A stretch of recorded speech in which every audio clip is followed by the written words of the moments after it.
morning. I want to welcome you to the Levy Economics Institute's annual Minsky Conference. This conference is made possible through the generous support from the Ford Foundation and is part of the Levy Institute Ford Foundation project on re-regulating financial markets and institutions, offering policy proposals that have grown from Minsky's many years of research and writings on the subject. I therefore thank publicly the Ford Foundation for their generosity. My sincere thanks for the organization of this conference also go to my longtime friend and colleague here at the Institute, Jan Kregel, who is a senior scholar here, the director of research, and who also heads the Institute's research program on monetary policy and financial structure. As you notice in my letter in the conference program, indicates that this year's conference marks 25 years since it began. Minsky conceived this annual conference back in 1991-1992, when the US was confronted with pressing economic and financial issues that were in need of a policy response. The American economy's financial structure was at center stage, unable to cope with the continuing S&L crisis, the explosion of consumer and private debt, the aftermath of a housing bubble, and the economy in recession, the result of a restrictive monetary policy aimed at reducing inflation. Many Minsky thought that the Levy Institute conference would bring economists from the academy and those who professionally confront real-world problems, either in private finance or in public policy. This year's conference theme is to explore the connection between what appears to be a global slowdown in a period of very, very relaxed monetary policy, fiscal policy conservatism, and ongoing financial structure reform. 25 years ago, Minsky was well aware of the connection between financial regulation reform and the performance of the real economy, which in its turn was dependent on the existing regimes of monetary and fiscal policy.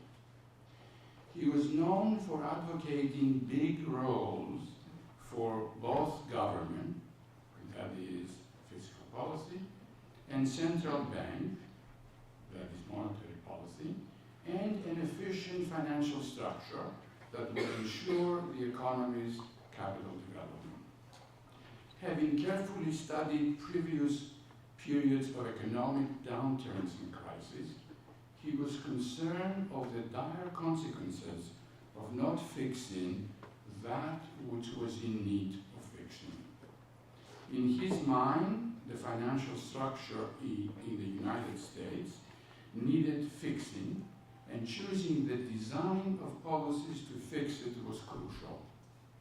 He worried about the tendency of policymakers and economists to choose the Smithian view succinctly described in a passage from The Wealth of Nations he was very fond in quoting, and I quote, "Every individual necessarily labors to render the annual revenues of the society as great as he can. He generally, indeed, neither intends to promote the public interest, nor knows how much he's promoting it. And by directing that industry in such a manner as its produce may be of the greatest value, he intends only his own gain, and he is in this, as in many other cases, led by an invisible hand to promote an end which was no part of his intention. In contrast to choosing Keynes's view in design and policy, which stated that as the organization, and I quote, as the organization of investment markets improves, the risk of the predominance of speculation does increase. Speculators may do no harm in bubbles on a steady stream of enterprise, but the position is serious when the enterprise becomes a bubble on a whirlpool of speculation. When the capital development of a country becomes a byproduct of the activities of a casino, the job is likely to be well done. And Minsky was very concerned about the job being ill done. He questioned, therefore, the Smithian theory in maintaining that markets always lead to the promotion of the public welfare, in contrast to the Keynesian view that market processes may lead to the capital development of the economy being ill done. If the choice for designing policy is for the former, then intervention and regulation can only lead to mischief, while choosing the latter that assumes the capital development may be ill done, then intervention and regulation would be beneficial.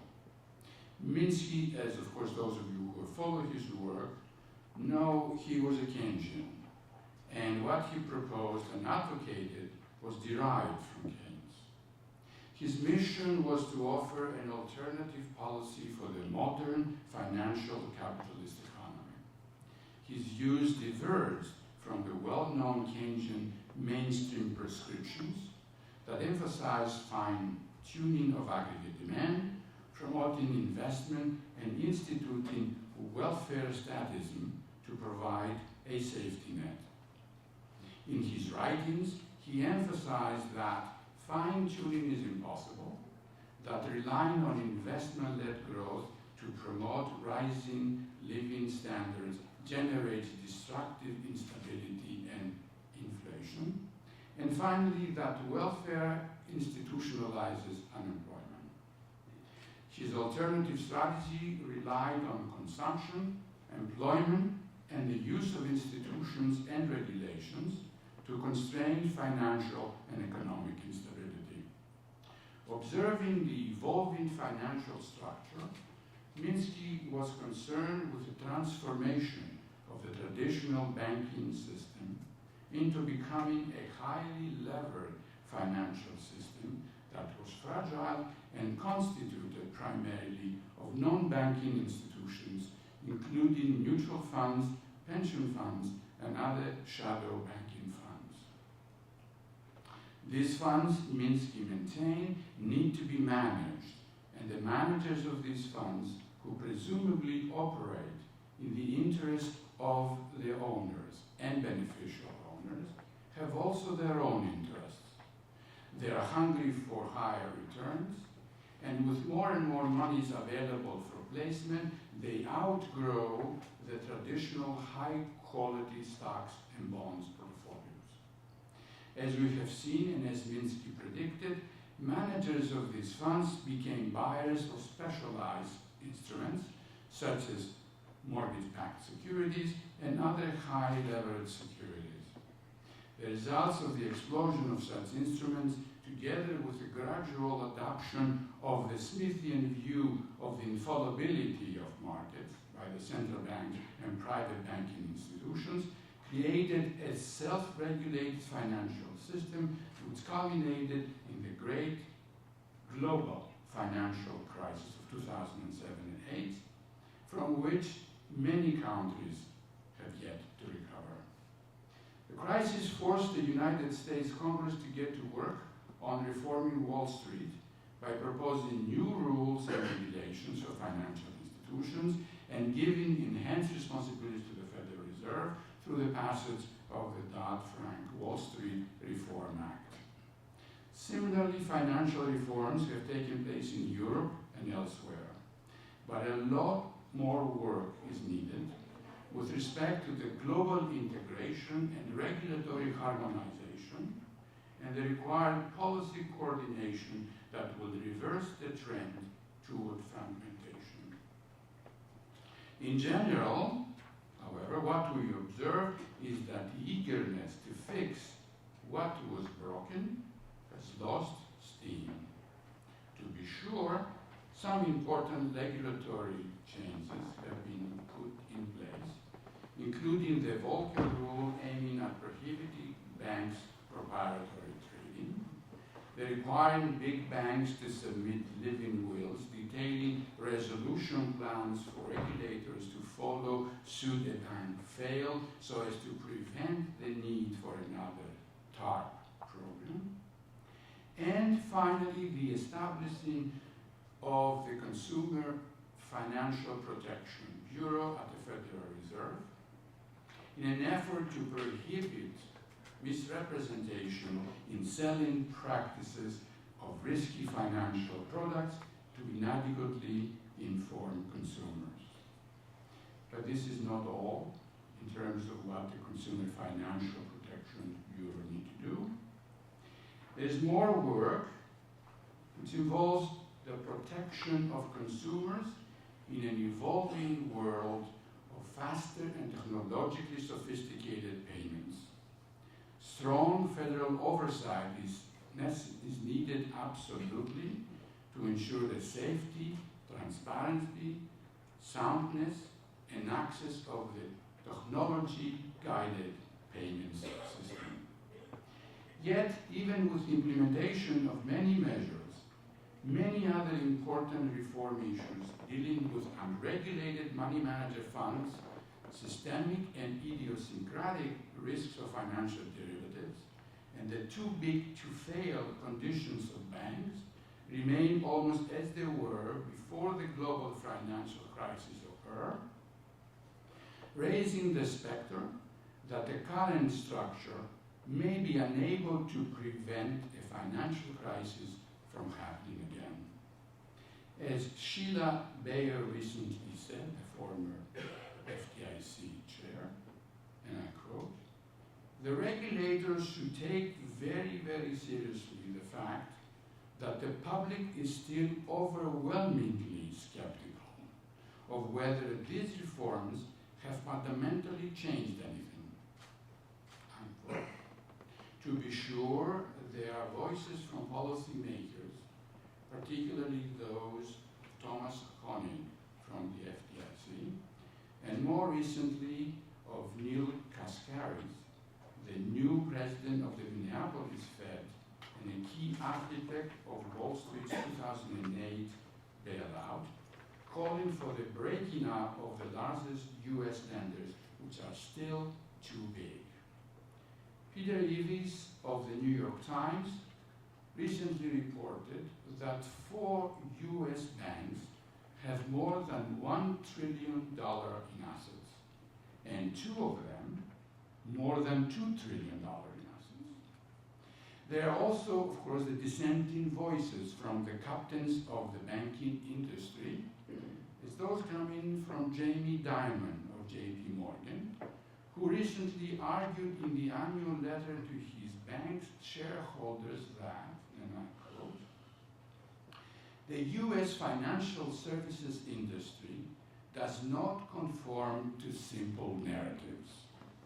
It is a complex ecosystem that depends on diverse business models coexisting, because there is no way to effectively serve America's vast array of customers and clients," unquote. And that banks like his perform, again, quote, "mission-critical services that regional and community banks simply cannot do," unquote. It is no secret that banks carry an urge to evolve in a way that maximizes revenue, and they often underprice risk to achieve it, as the case of J.P. Morgan's London Whale and Deutsche Bank's risky positions have shown.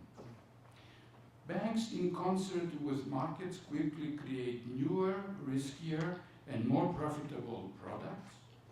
It is the very nature of modern finance to transform the structure in response to prevailing regulation and to evade it successfully.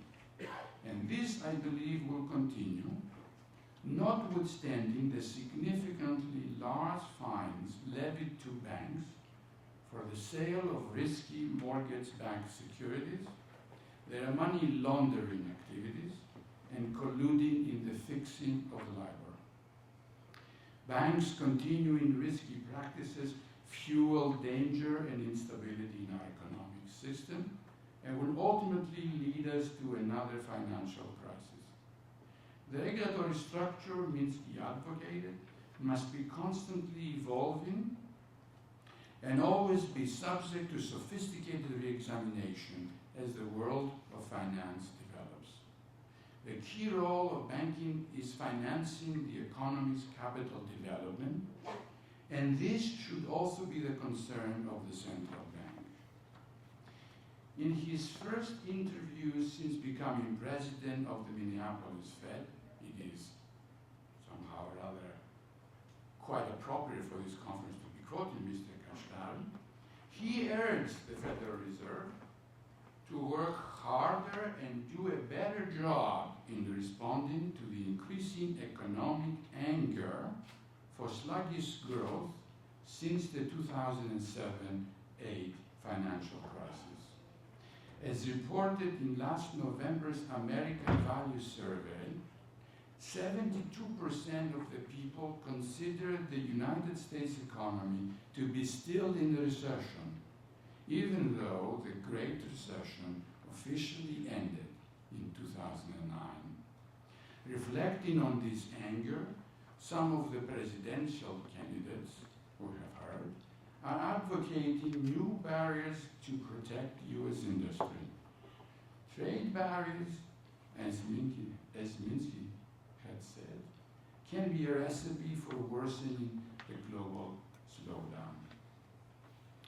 Minsky had proposed that the place to start in enhancing financial stability and the integrity of the markets would be to reconstitute the financial structure by forcing banks to perform their traditional role, and for regulators to begin by breaking them down into smaller units performing their designated functions. In Minsky's view, and in a sense providing an answer to Mr. Diamond's concerns to serving his customers' complex needs, a bank holding company structure with numerous types of subsidiaries, each one subject to strict limitations on the type of permitted activities, would be a valuable deterrent to risky behavior. Most of us would agree that we need banks that can earn competitive rates of return, banks that focus not on big risks, but instead on financing the capital development of the economy. We need, therefore, reforms that limit profiting without producing, but instead promoting enterprise and industry over speculation. They will have to be innovative, flexible, and opportunistic as the markets they aim to improve. These reforms are also necessary because, as I indicated earlier, Minsky long argued of the connection between financial stability and sustainable economic growth and employment.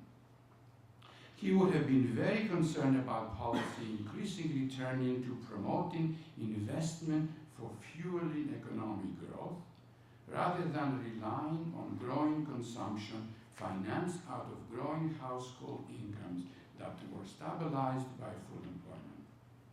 To be sure, private sector investment is crucial, but government policy has little influence in stabilizing it. Even in a period of sub-zero interest rates adopted by the central banks in countries such as the Eurozone, Sweden, Switzerland, Denmark, and Japan, that together produce a quarter of the world's GDP, the ability to stimulate growth through investment has proven to be very, very limited. Easy monetary policy is usually celebrated by the markets, but it seems that currently markets appear uneasy with a negative rates policy. Economists and commentators talk about the dwindling firepower of central banks and that the negative interest rate policy may be more dangerous. As PIMCO's Scott Mather put it, and I quote, "It seems that financial markets increasingly view these experimental moves as desperate and consequently damaging to financial and economic stability," unquote. It would not be difficult, therefore, to conclude that policymakers have run out of options. Stability of consumption, however, can be influenced by government policy that targets full employment, and Minsky proposed an employment policy that can ensure a level of full employment. Here at the Levy Institute, we continue to focus on strategic issues of economic policy relating to achieving financial stability, long-term higher economic growth and employment in a period of sluggish growth, low inflation, severe income and wealth inequality, and alarmingly decreasing public spending in the name of fiscal conservatism. This year's conference will explore some of these issues and the linkages mentioned. We invite you to take a look or take with you some of our publications that are in the table in the back of the room, and we very much welcome your comments. I welcome you again, and thank you for your attention.